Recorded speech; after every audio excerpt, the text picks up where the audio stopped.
If there's one player the 49ers can least afford to lose the rest of the season, who is it?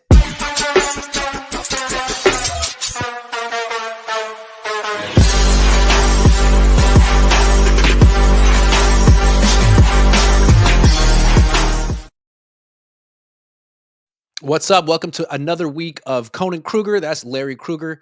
I'm Grant Cohn. Make sure you like and subscribe to this stream. Make sure you subscribe to Larry's channel. It's fantastic. Today we're talking Matthew Judon. We're talking who needs to step up, who the Niners can least afford to lose, and who needs more playing time, because I feel like there's probably at least one person who's being underutilized. This week's episode is brought to you by 1-800-CONTACTS. If you hate running out of contacts or having to make an eye doctor appointment every time you're running low, 1-800-CONTACTS is the best solution. They will save you time and money. Getting contacts doesn't have to be a hassle. Let 1-800-CONTACTS get you the contact lenses you need right now. Order online at 1-800-CONTACTS.com or download the free 1-800-CONTACTS app today. Larry, no, you need them. And then we're also brought to you by Fabletics. If you saw me on Sunday, I was wearing a green Fabletics suit. I loved it. Fabletics already has amazing deals, but right now they're running their biggest sale of the year on top of that. And I've got an exclusive offer just for you. 80% off everything when you sign up as a VIP. Head to fabletics.com/cone and sign up as a VIP to get 80% off everything. This is only available through my link, so go to fabletics.com/cone to sign up as a VIP and get 80% off. That's fabletics.com/cone. 80% off is a good deal, Larry. It's a lot. It's almost 100%. I mean, anything over 50% is pretty damn good. I'm taking that. I don't even care what it is at that point, but Fabletics is good stuff. Matthew Judon just got cut by the Dolphins, who, are tanking at this point. They're benching their starting quarterback. They just suck. But Matthew Judon was a 4-time Pro Bowler a few years ago. This year, he doesn't have any sacks per se, but he still is a veteran who could give you depth. I mean, the Niners are playing Robert Beal out here. Should the Niners sign Matthew Judon? I would definitely bring him in for a workout. I would be very interested. Usually if guys who have a knack to pass, to rush the passer can continue to rush the passer even in their old age. So yeah, I think they, does a thirsty man need a drink of water? Yeah. They, Sam Equinu's coming back at some point. That should help. But yeah, they need help. They need help anywhere they can get it. I having tryout camps for every guy possible between now and the end of the season, just trying to unearth that one freak that might be out there because you need help. Yeah, what's the only reason not to sign Matthew Judon? It's not like you'd have to give him a 2-year deal. You wouldn't have to trade for him. He's available. And it would only just cost Jed York cash. I'm in favor of Jed York spending more cash. That's the only person it would cost is Jed. By the way, just sometimes it seems like, these moves don't make it, why, Well, if the Niners had signed Phillip Rivers when they had thought about signing Phillip Rivers, they would have gone to Phillip Rivers instead of Josh Johnson when Purdy had his elbow ripped out. How do you think that would have fared? I think Phillip Rivers probably would have done better. I agree.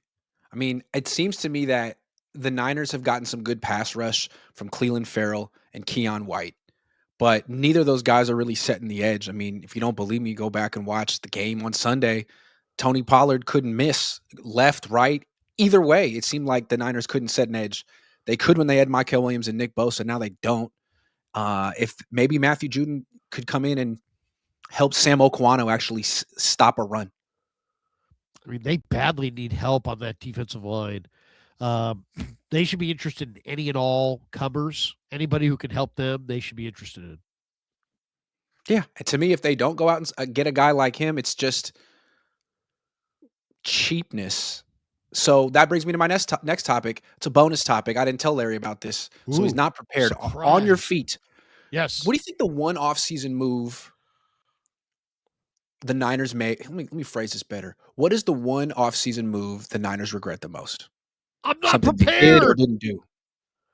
I'm not prepared for that question. What is the offseason move that that I don't The like is Niners regret the most, whether they it was a regret. signing or someone they didn't sign, someone they let go. What do you think it is? Uh, the offseason move that they regret the most. I would say it's probably letting go of even though I like the young safeties, it's definitely letting go of Talanoa Hufanga. Hmm. He's 27. He's one of the best young safeties in football right now. I mean, he's playing at a really high level, so I would say that. That's an interesting one. I think I'm gonna go with the other guy they let go to Denver, Greenlaw. And the only reason I would give it to Greenlaw is because Jair Brown and Malik Mustafa are playing pretty well. Greenlaw, I mean, the Niners linebackers are pretty bad. I mean, D Winters is never going to be Dre Greenlaw. He's not that expensive, and I felt like I still don't really understand why the Niners let him go. Was it financial? Was it because of injuries? Because he showed you last year that he could be Dre Greenlaw again. You just had to be patient. He wasn't quite ready week 1 this year, but right now he looks great. He looks like Dre Greenlaw. Well, I mean, they've gone through a lot of linebackers for sure. There's no question when you look at the rushing stats, they miss Tatum Bethune. I mean, look at the last 3 weeks without Bethune. Look at the difference. So they need somebody. I would say, just judging, from how this year has gone, if I was going to hold the Niners' feet to the fire on somebody that they let out the door, it would be Aziz Al Shair. Why did you? Aziz Al Shair is wearing the green dot on the league's best defense. He's a great guy. You found him, discovered him as an undrafted free agent. To me, I'm disgusted that he's a Texan. I mean, I agree with that. As far as Greenlaw goes, he wasn't expensive. The Niners could afford him. I mean, they had the cap space. It just felt like they tried to make it seem like he didn't want to be here anymore because he wanted to be the man. It felt like they thought he wasn't going to stay healthy. And I think maybe they'll be right, but so far, the guy that was the Iron Man, Fred Warner, is hurt. Sometimes you can't really predict who's going to be healthy or not. And man, they would be so much better right now if they had Hufanga or Greenlaw. Oh, no question. I mean, they'd be a smarter team as well because Afunga's really a smart player. Greenlaw's really a smart player. Um, I understand the Greenlaw thing to a degree because his body was breaking down, and I think we saw more of that this year in Denver, and he hasn't played anywhere close to the full schedule. But Hufanga was young and in his prime and didn't have all those injuries, and but um, I just think they miss him, and they miss him. He's a really really good winning football player, and he's playing well. I mean, he's one of the reasons Denver's so good. If they had, I agree. Hufanga's a really good player. He's younger than Yeah. Greenlaw. If they had re-signed Greenlaw, they wouldn't have drafted Nick Martin, who may end up being really good, but they didn't like him this year. And maybe they take someone like Cam Scatterboo with that pick. Kind of an interesting domino effect. Though I think didn't Scatterboo go before Martin? I thought. No, I Well, think he went like he round went after. 4. He went after. He went Okay, round yeah, he 4. went before. Yeah. Yeah. So I was thinking Stout or Scatterboo, but yeah, they could have gone with Scatterboo. And Scatterboo, I mean, I just watched a little bit of that Hard Knocks NFC East last night. And, he's just that guy's going to be a really good NFL player for a long time. Scatterboo's going to be a good one. It would have been nice if the Niners could have spent a higher draft pick on a running back. Maybe Jordan James will end up being good, but they stink at running the ball for whatever reason, and maybe another running back would have helped. Although they do have a couple guys who haven't gotten shots. Maybe I don't know. I want to see Garendo. I don't know. Well, I mean, I I don't got trust Garendo because Garendo fumbles all the time. But Brian Robinson should have seen the ball more. And man, if Jordan James is a really good player, man, they're really being conservative. Yeah, I'm assuming guys who have not touched the field at this point probably can't play. But I shouldn't because I think Jordan Watkins is pretty good, and he just hasn't played. So who knows? Maybe Jordan I don't James is make that great. assumption because Jake Tonjes can't touch the field, and we know he can play. So Yeah. sometimes Kyle Shanahan is just very faithful to seniority. Showtime says, "Thank you both so much for the birthday message. Ha, my fiance reached out and you graciously took the time to do that. It meant a lot to me. You're both absolute stand-up guys. Go Niners." That's right. Larry always comes through. I try to. Jay Boogie, $5. Thank you. Bill Kennedy says, "Grant, you need to start doing infomercials." Appreciate it. Billy Mays here. And Patillo says, just wanted to say what's up to both my dogs. What's up? Jay Boogie says, been watching since 2019 from Lincoln, Nebraska. Want to ask Wow. in this game specifically, who's the most important players and why in this game? Uh, Curtis Tatum Robinson. Bethune. Well, yeah, is Tatum Bethune back? Tatum Bethune, Sam Yeah. O, anyone who can defend the run. My Yeah, goodness. Jonathan Taylor is 230 and runs in the 4.3s. So it better be a linebacker. Maybe Malik Mustafa, somebody who Yep. could come up and deliver a hit. I mean, they're going to be able to. I mean, Renardo Green's going to have to tackle. Danielle Lenore is going to have to tackle. It's all 11. He averages 6.2 yards per carry at home. This is a big ask. Yanni Dub says, do you think we will ever see CMC run more than 20 yards this season or postseason? That's great. That's a great prize picks question, man. More or less 20 yards ever again. This is what happens when you have no explosive plays in the pass game. Everybody plays you inside of a 12-yard box, and they put defenders right in the spots where it's hard to get a big-time run. So I would say no, we're not going to see it because what's going to have to come first is Pearsall is going to have to dominate, or Watkins or Cowan are going to have to get on the field and make plays. If that happens, defenders move back. If the defenders move back, then McCaffrey gets his 20-yard run. With the defenders all up, no chance. All right, this defense is no good, Larry. Anytime they face an offense with any talent, they struggle. I mean, Tennessee didn't really have much talent, and they scored 20-something points. Who on defense will step up down the stretch, if anyone will? Assuming someone will. Here's the thing. We all better hope that multiple somebodies step up or they're done. Right? They can't win with a defense that just is, no resistance. So I'm going to say Keon White. I like what I'm seeing from Keon White. He's a great athlete. He was a second-round pick. He didn't play in New England not because he wasn't good, it was just because he wasn't a scheme fit. So now you got this guy who is a scheme fit, who's fresh, who's got the pedigree of being a second-round pick, who's big and strong and athletic. And is he an ideal edge rusher? Is he an ideal interior rusher? No. But you know what he is a beautiful combo, and he looked good. So I think Keon White might hold, some real, scary potential in the final month. Like that.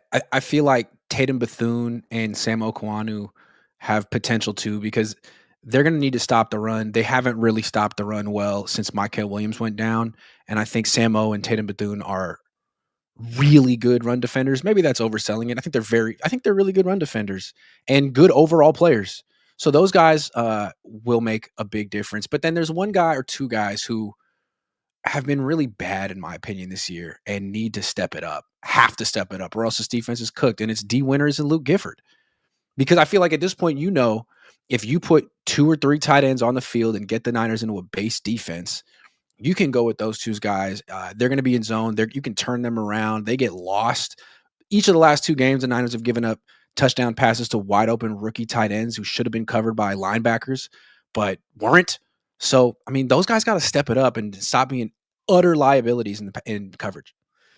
This is a huge factor in this game. If the 49ers can't cover Tyler Warren and can't defend Jonathan Taylor, I could be quarterbacking and they could, still going to lose. I mean, they have to be able to defend the tight end. This is one of the NFL's best tight ends. They have to be able to stop the run.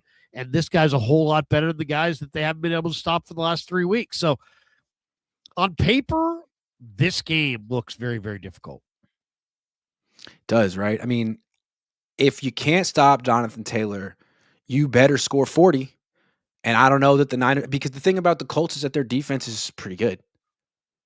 I mean, they have DeForest Buckner. They give up 17 points a game at home. I don't know that the Niners are going to score 35, 40 points in this game. So the defense has to stand up. And yeah, the quarterback, Phillip Rivers, is only going to check it down, and he's not going to be really that dangerous, but he probably won't beat himself. And all he has to do is keep you honest if the running back is going for 6 yards a carry, like freaking Tony Pollard did last week.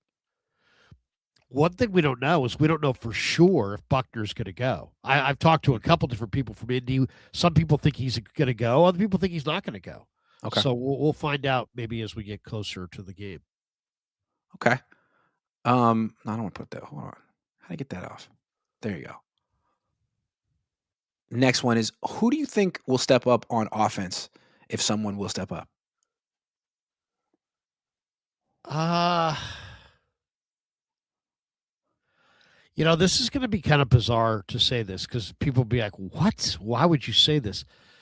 But the way Kyle Shanahan said that Jacob Cowing's window is going to be open makes me feel like he's got a real plan to get Cowing on the field. And, it's about time, right? This guy was a 4th-round pick 2 years ago. But, they could have cut him easily long ago. So, obviously, there's somebody who's a big fan of his. And the way Shanahan was like, we're going to open his practice window, next week. And he's very excited about it. I just feel like he understands. He needs to get some dynamic plays in the pass game.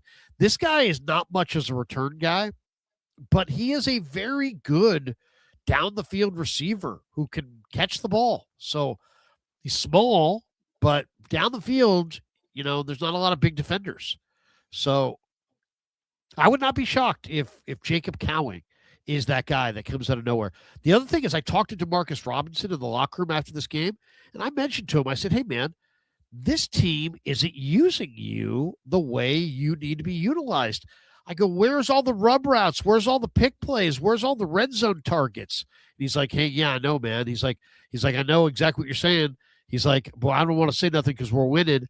But I mean, they have severely underutilized DeMarcus Robinson. He is a very good red zone goal line rub route receiver. They have barely even targeted him once in the red zone all year. It's true.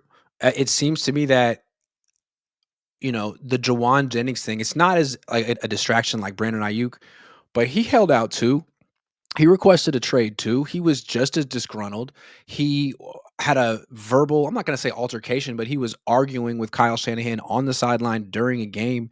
And it feels like the Niners have bent over backwards to appease Jauan Jennings by feeding him the ball so he can hit his incentives. And he's close. There's like, $3-4 million at stake here.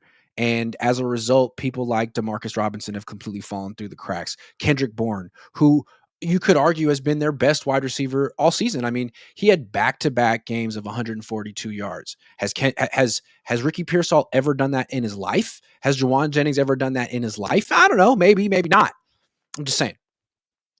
It does make you wonder if we're looking at one show for the regular season and JJ's worried about getting his bonuses and that kind of thing. In the playoffs, are we going to see a totally different kind of pecking order because it's just going to be about who's open? Because I get the feeling that Bourne, no more thousand for McCaffrey, none of this drama for Jennings. It might just be about who the best players are. What a concept. Yeah, and who's open, Yeah. I'd like to see Jordan Watkins. Shanahan says that Jordan Watkins is not beating anybody out in practice. Well, let's see. Maybe it's on him, but man, I have a feeling that when Jordan Watkins gets out there, people are going to be like, "Where's this guy been?" Okay, I think this is a perfect transition. Who's the one player who deserves more playing time? Who the team would be better off if they gave this guy an opportunity or a role?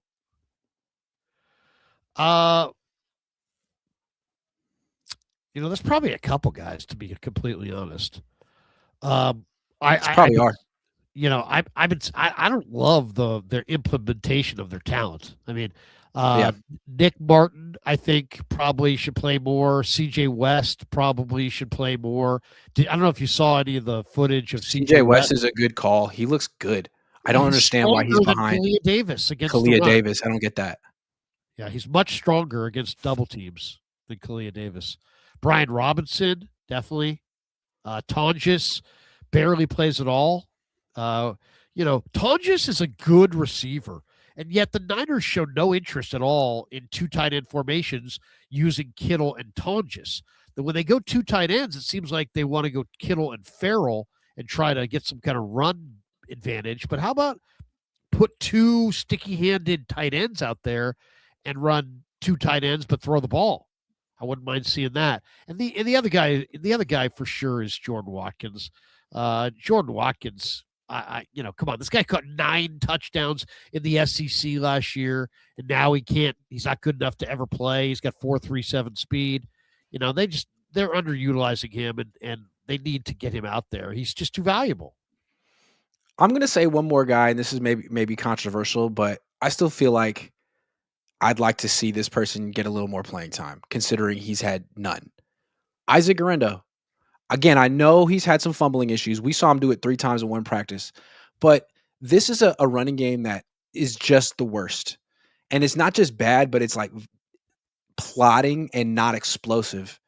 This guy, if you gave him 7 carries in a game, he might pop one. I'm looking right now. What was his longest carry last season? 76 yards? Well, I'm just saying it might add an element to the offense that it clearly doesn't have and needs. In a year where Roger Craig may make it to the Hall of Fame, you have one of the biggest, fastest backs in the league who has great hands. You're telling me that there's never a good opportunity to put Isaac Guerrero on the field and swing it to him out of the backfield where he's got one guy to miss. And, this guy's got 4.38 speed at 230 pounds. And he's active every week, but you just use him on special teams. And you never, ever, he's got great receiving ability. You've thrown him no passes, none. I mean, that's Larry, that's negligence. You know who has the longest run of the year for the Niners? What's that? You know who has the longest run of the year for the 49ers? Brock. Yeah. Yeah. Yeah. Christian's at 20. Brian Robinson's at 19. Crazy. I don't think they complement each other. I mean, I don't think either one's particularly fast anymore.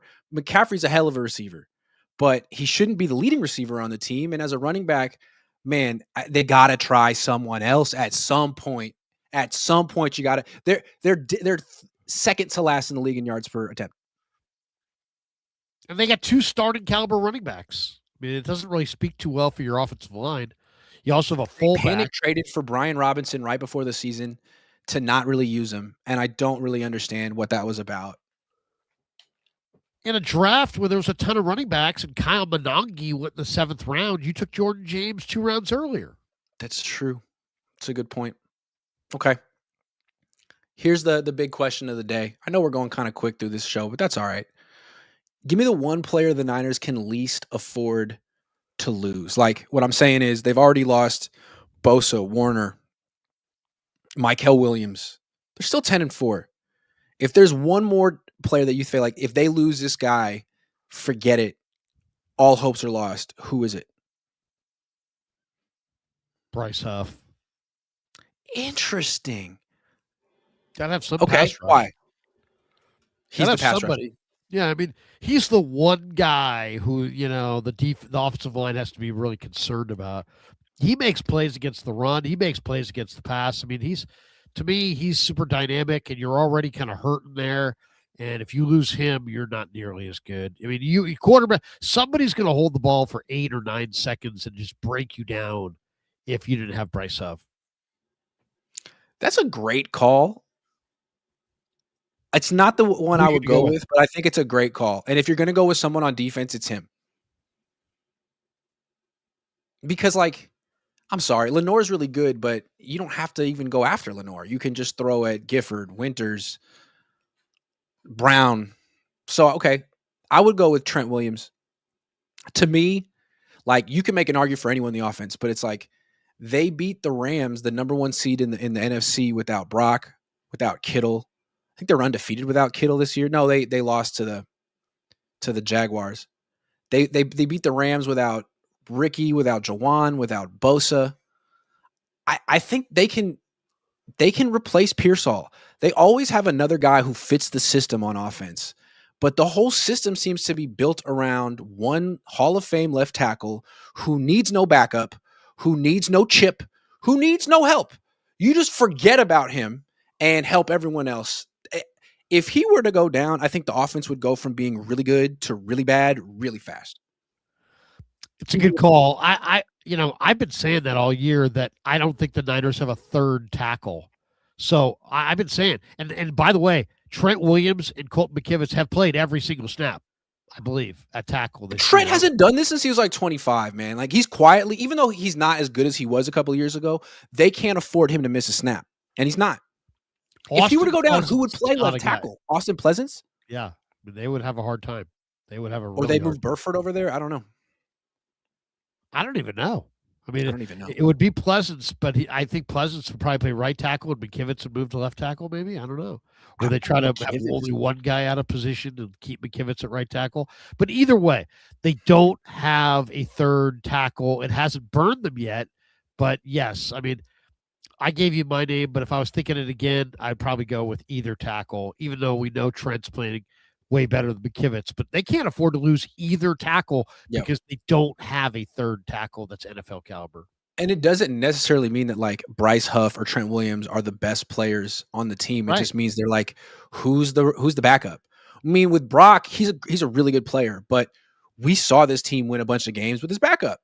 And same thing with George Kittle, hell of a player, but like Jake Tonjes was stepping up and making plays. Bourne was arguably better than Pearsall, at least more productive.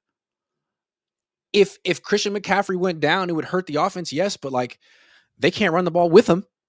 So yeah, that's why I would lean towards Trent in this one. I do think the Huff one was clever, and maybe the answer is Eddie Pinheiro. Although they were fine with it. Matt Gay stepped up. Well, you know what? If I could redo it, I would just say either tackle and say and because I really Colton's think in that question in that conversation too. Yeah, but if they have to go to Pleasance, we're all going to see right then and there that they only have two tackles. They've been maintaining that they like their tackles and this and that, but Pleasance looked great in minicamp. He has not looked good since minicamp. No. Okay. Yanni Dub says, Grant, Larry, any advice for 49ers content creators on YouTube? You guys are the GOATs. Stick with it, man. And I would say, diversify as much as you possibly can in everything that you do, as far as what you do, your guests, your sponsors, your social media connections, don't build up one and don't build and at the expense of another. If you're really going to make this your profession, monetize on TikTok and Facebook and Twitter and YouTube, and build and build and build and build and build and don't be discouraged and have confidence. I would agree with what Larry said. He's done it. I've done it. You're the GOAT, dude. You're the guy with the 200,000 followers. I should have shut the fuck up and let you. No. Larry started about like 3 years after me, and Larry's taking off like a freaking rocket. He knows exactly what he's doing. He's got a great operation there. Listen to everything Larry says. I would just say listen to Larry, but those things were right. And I think he was before me on going to Facebook and TikTok and stuff. I'm kind of following him on those things. That's crucial. Also, what I would say is Larry does a great job of this. Is like network, get to know other Niners content creators and try to stream with them. Maybe some won't want to because they're like not, you're not quite on their level yet. But there's a bunch of people who are, and then you meet someone who stream with them, and all of a sudden you have your own network, and you can sort of start climbing by association. A lot of people do that. I mean, I think it's a pretty easy way to get fast forwarded in this industry. Be yourself, because you know what? If you're yourself, you're an original. If you're a bad copy on somebody else, you're that. So just be yourself and just don't be deterred, and understand that it's kind of a long, hard road, and it's kind of like swimming against current. So the algorithm tends to kind of push against you, and then you got to swim past certain markers, and then it starts to help you. So I would say stick with it. Just watch it. Basically, yeah, that's the thing. Stick with it. You got to be relentless, because the thing about Larry and me, we may or may not have the best football takes. Some of our takes are really good. Some of our takes were wrong. But you know what? We do this every day. We always show up. Larry and I are going to have a stream for you at some point today. And that there's comfort in that. Like, I know a lot of people that might have better takes than me. There's a lot of people who know sports, but are you willing to put yourself out there? Are you willing to do this every single day? Are you willing to be wrong sometimes? Because if the answer is no, then you're not even going to get started. And so that's the key. You got to be relentless. You got to do it every freaking day. You got to work, dude. If you don't want to work, a lot of people are like, I want to do that so I don't have to work. Well, no, you know what? It's fun, so it doesn't seem like work, but you're going to work. You're going to work harder than you've ever worked. Every day. No Yep. days off. Yep. And the only reason I do it is because I really don't see it as work. I get anxious when I don't do this. Right. Well, you found a way to just use this as an avenue to, express, how you want to communicate. And then you're looking to communicate more. You're not looking to communicate less. And yeah, I think the whole thing is great too, because it's like, it's visual. There's, it's growing. It's an awesome platform. And I would just say, have fun with it, man. That's the other thing too, is that you're going to be other people's fun. So like people got to work, right? They don't Yep. want to come home and be miserable. They want to either be entertained, pissed off, made to laugh, made to, whatever. So you gotta put something into it. I totally agree. That's a good question. Thank you. Dazza says, can Kyle not use Garendo to do some of what Debo did with the gadget plays? He has the Right. size and speed. Oh, yeah. Another guy that the Niners, that I wanted to mention. I feel like Sky Moore has earned one touch on. I know he's had a few, but not in a while. Garendo, maybe he hasn't earned anything this year, but Sky Moore has been so freaking good on special teams. One end around, one screen. In a game that matters, it'd be a shame if they lost in the playoffs, scored 20 points, and didn't use him at all on offense. Like that to me is a real bullet in the chamber that they could use. You know what? Think about it too. What is Sky Moore really great at? He's got this unbelievable fearlessness, and he will take it up the field a million miles an hour. What do you have to do on an end around? You have to take it up the field. You don't sit there and read blocks and side to side. You're up the field. It's north south. It's right now. Let's go. You're right. Sky Moore, get him the ball on an end around or a reverse and tell him to take it north south, and you may bust one. If you don't do that once a half, that's negligence. It just seems like such a no-brainer. He's such a weapon. He's been the He best is. returner they've had in decades. Come on, throw him a freaking bro. Not just for him either. I think it'd be for the offense, an offense that lacks explosive plays, that can't run the ball. How about instead of just handing it off to McCaffrey and living with those 3 yards, let him flip it to Sky Moore? I mean, no one would go with him. Everyone, you haven't done it once. It would work. Oh my God. It was like when you use the zone read with Brock Purdy at the goal line. Like, yeah, because you've never done it ever. Do it once. Get the ball. I'll tell you one thing that has to happen. Whether it's Sky Moore, Ricky Pearsall, Jordan Watkins, Jacob Cowing, you got to get one of your guys that can run well into the mix. It doesn't matter which one it is, but one of your guys that can make big. They're not getting explosives because they don't let explosive players touch the football. Get your explosive players the ball, touches on the ball, and then I'll take my chances. At that point, I don't know what you want to call, how you want to call it. It's up to you. You got to get your explosive players to touch the football. When your most explosive player is your 32-year-old tight end, it's a problem. Yeah. It's a problem. It's not something against Kittle. It just he shouldn't be faster than your wide receivers. And I know Pearsall's fast, but every time they give him, why I wanted to talk about Pearsall. We didn't talk about him at all. One player who needs to step up. How about Ricky Pearsall, man? I mean, like every time they give him the ball, like 5, 6, 7, 8 times, and it's like, okay, Ricky's really finally asserting himself as a go-to guy, he gets hurt. What is he? Is he a guy that you can only throw 3 or 4 passes to a game, or can you finally start to be like, we're going to get 100-yard game week in and week out from you the way we used to from Ayuk? Man, as soon as the season was over, if I was John Lynch, I'd call Jacksonville and say, I'll give him to you for Brian Thomas Jr. Brian Thomas Jr. is not doing it over there. Ricky is from that part. He went to college out there, for a little while at Florida. I like Ricky. I know people think I don't. The same reason I'm saying sign Jauan Jennings is the same reason I'm like, where the hell's Ricky? Jauan scores touchdowns. He's a money player.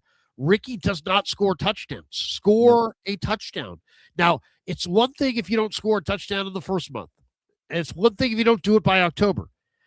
If I'm making New Year's Eve plans, I mean, if I had told you in July, Grant, that Tonjes would have 4 more touchdowns on December 17th than Ayuk, Demarcus Robinson, and Ricky Pearsall combined, what kind of record do the Niners have? You would have been like, they're going to be horrible.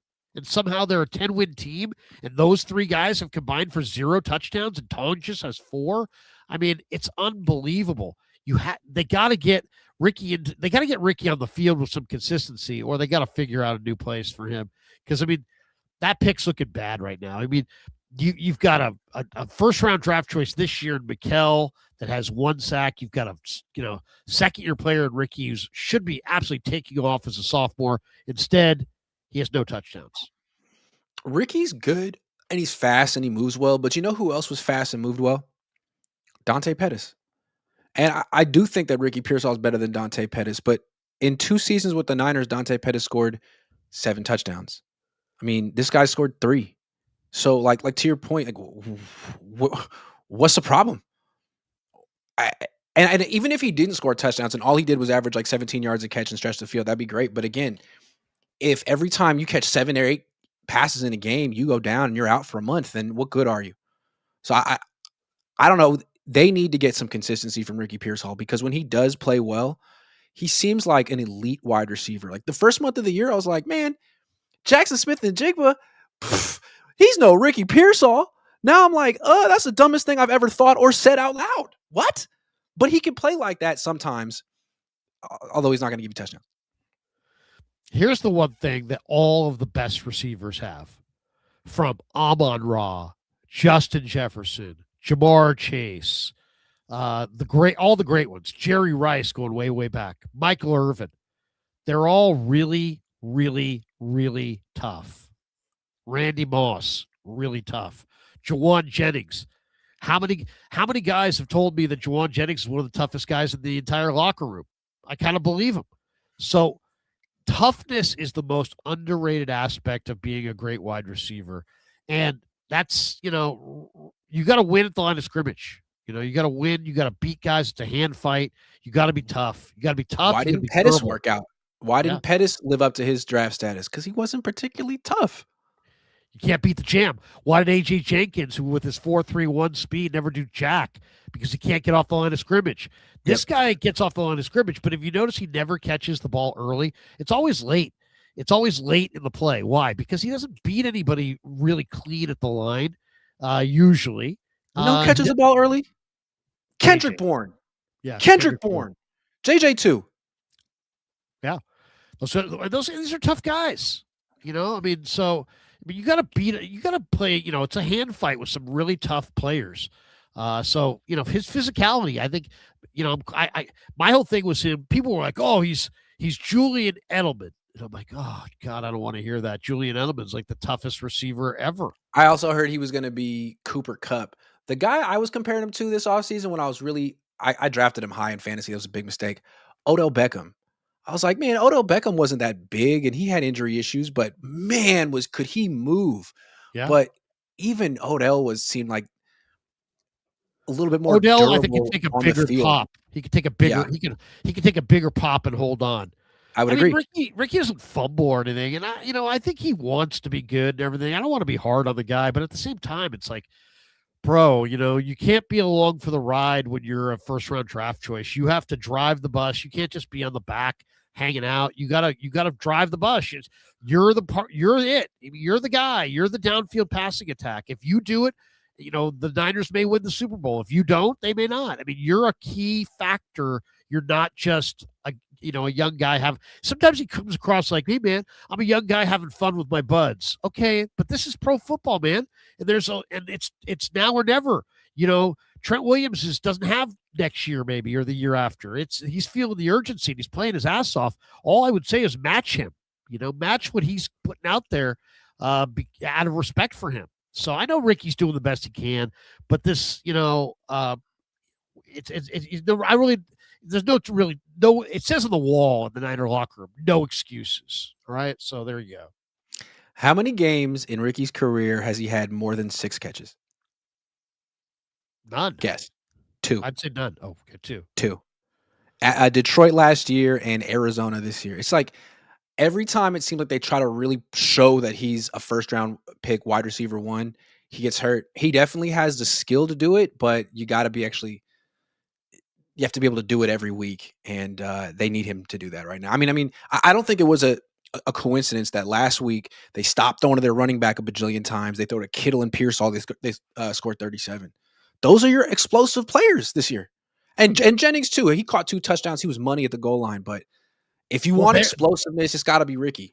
yeah, I mean, they don't have explosives. They're really low on explosives but they're not throwing it or giving explosive players. They're not touching the ball.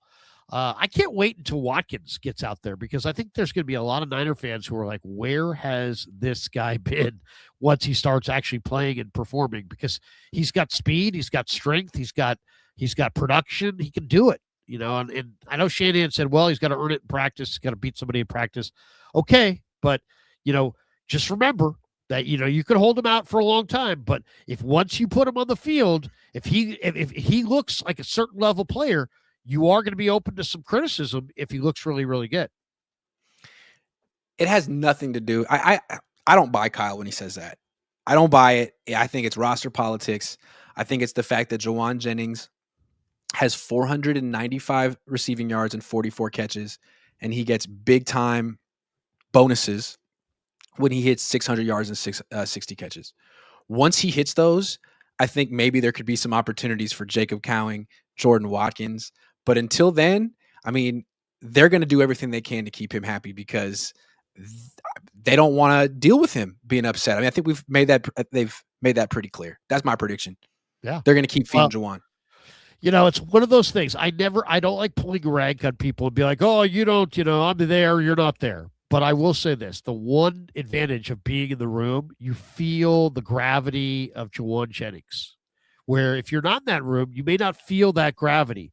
And this is a guy, we're talking about, well, you may not want to piss off Jauan Jennings. And that, that doesn't play to somebody who's never been in the room or around him. But if you've been in the room and you have been around him, you feel the hostility coming off of him towards sometimes his teammates if he's not going to get the ball. Now, he would deny that, but don't tell me that Kendrick Bourne went from 150 yards in back-to-back games to basically persona non grata, never touches the ball because he forgot how to play. It's just they're not going to him, and he knows. So it's like he walked into the room, he didn't know the score. He just said, I'm playing. And Mac Jones was like, I'm the backup quarterback. I'm just thinking survival. But once everybody got a few minutes to figure out the score, oh, JJ's the big dog in here. Oh, he's got incentives that he needs to meet. Oh, everything else gets lined behind that. Then all of a sudden the vibe changed. Bourne wind up doing nothing. Like if JJ tomorrow got hurt, I think Bourne could really do big things. But if JJ's there until he gets these incentives, Bourne is almost, like the enemy. I know that sounds crazy to people, and JJ would deny it, Shanahan would deny it, everybody would deny it. Everybody would say it's crazy talk, and it's absolutely it's a meritocracy. We play the best players. True. Yeah, sure you do. No, sure it's about make JJ, who's hostile, not hostile. As long as he's still on the team, as long as you want him, you're going to want to keep him happy. Yeah. You didn't with Brandon Ayuk, but you clearly need Jauan Jennings, maybe because Brandon Ayuk's gone. So they're going to give him the ball. I think they're going to give him a contract. I think they're going to give him a contract because there's no more Ayuk. I really do. I wouldn't be surprised. That's really the way. I'm 50-50 on that. One, Kyle Shanahan loves people that he knows who know his system. He doesn't really like making new friends, it seems like. He knows Jauan. He likes Jauan. But then there's Jed. And Jed's been so frugal about re-signing people that aren't named Brock or George or Fred. And if this guy wants $20 million a year, I could see Kyle saying yes and Jed being like, no. And the thing is, like, they could extend him today, but they haven't. And if he hits the open market, he's probably going to get the money he wants from someone. So I don't know about that. I don't know. I hear you. He's going to have to want to come back, but I'm also banking on some postseason success that's going to want him to come back. That hasn't happened yet. That's smart. T Guns 80 says we could have had Lad McConkey happy holidays. T Guns 80 says Grant looking like Cheddar Bob. I resent that. Thank you. Yanni Dub says, why were we able to run against the Falcons? Because the Falcons have a light pass rush focused defense. Yeah, I mean they don't have edge centers. They have Jalen Walker and they have James Pierce, and those guys are 230, 240, and you can, the McKivitses of the world are weighing 300, 310, and they really, that was the game where they busted out Power. a lot of Gap scheme. power, yeah, a lot of gap, and they just kind of ran it down their throat. Yep. They haven't been able to do that against anyone else. Bill Kennedy says, what short of Super Bowl win would you consider a success? I mean, that's hard because you don't want to be like, too ridiculous about things. But I think, it really isn't about us, right? It's more about them. And I would say, as far as they're concerned, Grant knows this, there is an intensity. Now, these guys are fun loving guys as far as Trent, Kittle, CMC, Purdy. But this year, I've noticed it in the last month, there is an intensity about all of the guys who have been here a long time. Demo. They know they should have had an effing ring on their finger by now, and they don't have it. They also know they got a shot this year because it's kind of a wide open deal. And I see a focus and an intensity from the Niners stars who have come up short that I can recognize as a difference than past years. So I think the Niners, if you ask them across the board, they would absolutely say it's all or nothing. Joseph Ernberg says, start the mocks, Larry. This season is cooked. I don't know about that. Let's see where the Niners stand for the prize. Hold on, we got to get prize picks. There you go. Okay. Let's do Colts prize picks. I like them because they have Joe Biden as Phillip Rivers. It's funny. 154 passing yards more or less for Joe Biden. Phillip Rivers not looking too good there. What do you think? More or less 154? 154 and a half. He's not throwing it down the field at all. And also, I think there's a very good chance that Jonathan Taylor, since he's better than the last couple backs, will run with a lot more success. So I'm going to say less. I'm going to say less because I think Taylor goes for 150. Okay, how about for Brock? Wait a second. Can we just get like regular interceptions? Oh, they don't want to. Okay, never mind. How about just yards? 243 and a half passing yards for Brock, more or less.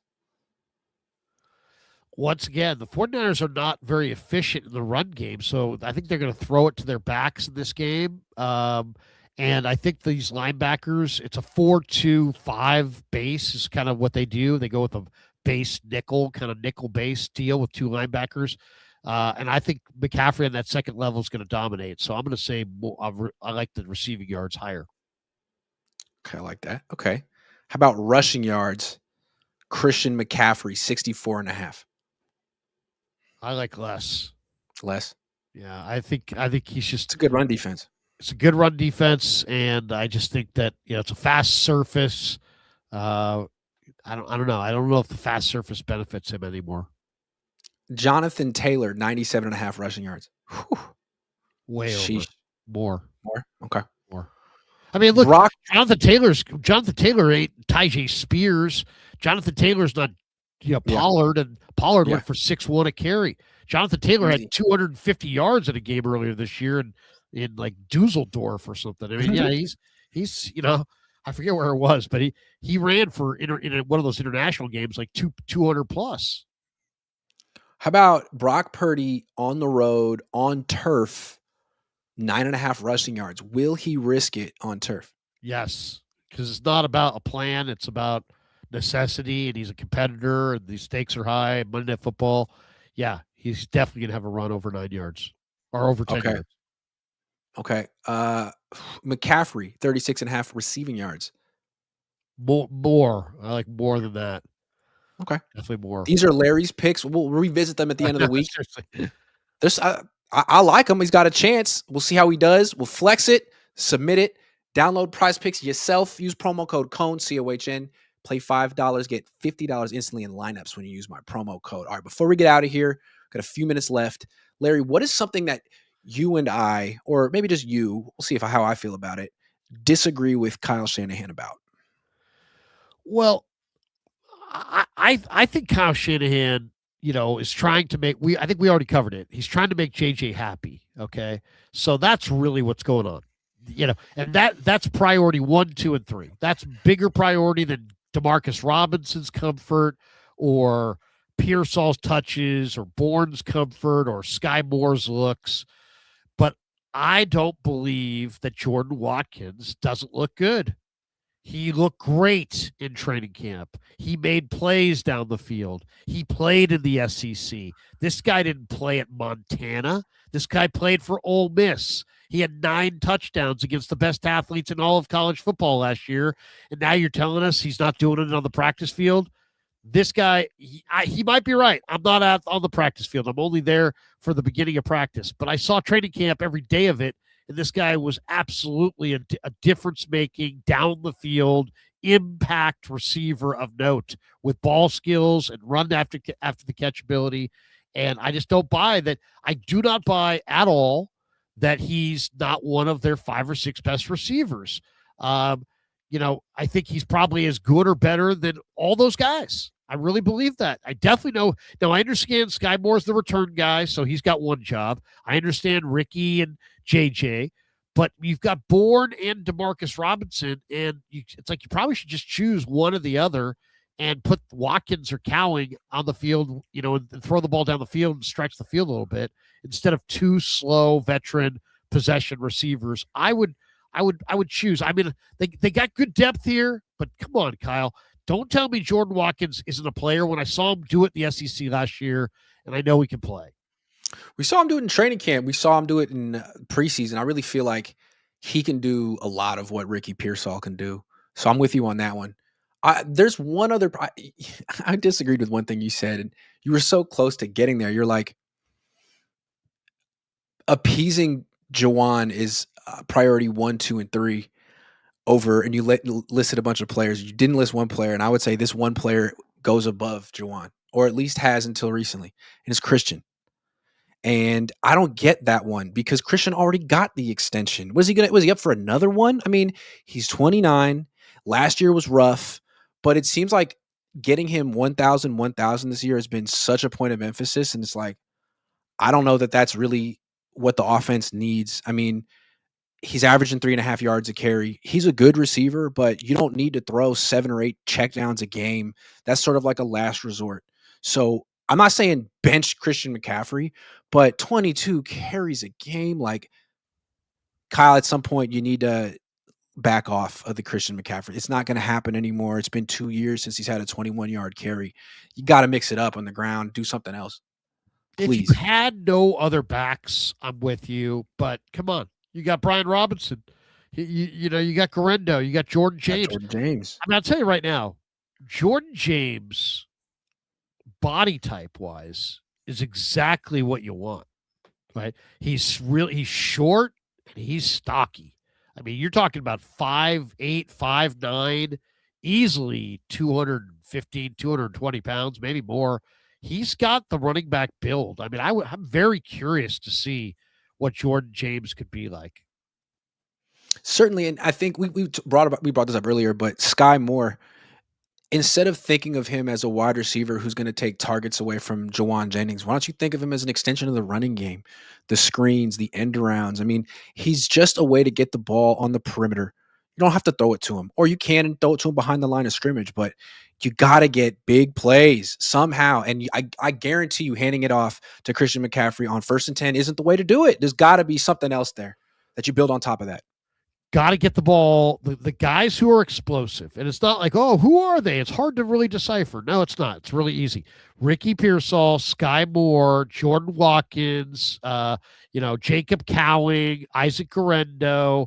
These are the guys that can really, really run. Get them the ball. Get him the ball. Let him touch it. Especially Garendo in the pass game. He's an elite receiver. I understand why he's not trustworthy as a fumbler. You don't want to hand it to him between the tackles. Fine. but swing it to him in the flat 2 or 3 times a game with that guy's speed and athleticism. He's always one missed tackle away from a house call, and they don't give themselves a chance. You can't score an explosive play if you don't let an explosive player touch the ball.